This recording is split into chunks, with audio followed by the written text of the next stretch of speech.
Welcome back to my channel అండి. ఈరోజు video వచ్చేసి మనం మణిదీప వర్ణన పూజ గురించి తెలుసుకుందామండి. ఎలా చేసుకోవాలి, ఏంటి ఈ ప్రాసెస్ అంతా, ఏంటి ఎన్ని వారాలు చేసుకోవాలి, ఏం ప్రసాదాలు పెట్టుకోవాలి అనేది ఈ పూజలో ఈ వీడియోలో తెలుసుకుందామండి. అమ్మవారికి 32 వారాలు అమ్మవారి పూజ అనేది చేసుకోవాలండి. ఈ 32 వారాల్లో మనం ఏ సంకల్పం అయితే తీసుకుంటామో ఆ సంకల్పం అనేది మనకు నెరవేరుతుందండి అనేది అందరిది నమ్మకం. అందరికీ చాలామందికి నెరవేరింది కూడాను. అయితే లలిత త్రిపుర సుందరి అమ్మవారిని కొలుచుకుంటారు. ఆ అమ్మవారు లేకపోతే కనుక మనం లక్ష్మీదేవి ఫోటోనైనా పెట్టుకోవచ్చు. ప్రత్యేకంగా లలిత త్రిపుర సుందరి అమ్మవారి ఫోటోనే అవసరం లేదండి. లక్ష్మీదేవి అమ్మవారు అయినా పెట్టుకోవచ్చు. నా దగ్గర లక్ష్మీదేవి అమ్మవారి ఫోటోనే ఉంది, నేను అదే పెట్టుకొని కొలుచుకుంటాను.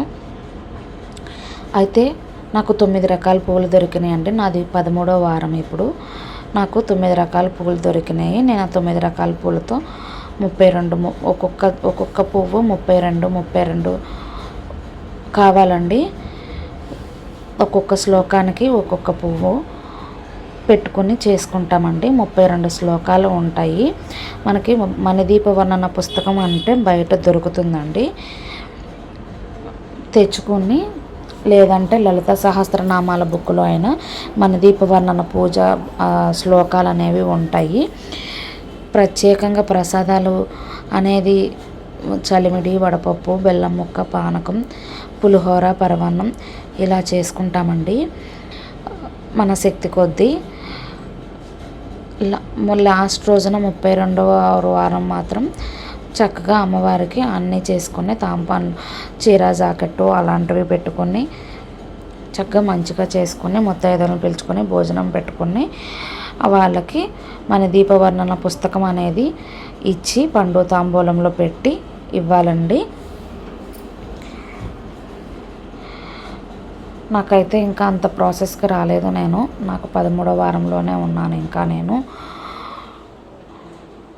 ఇంకా నాకు చాలా వారాలు ఉన్నాయి. ఈ పూజ చేసుకుంటే చాలా మంచిదండి.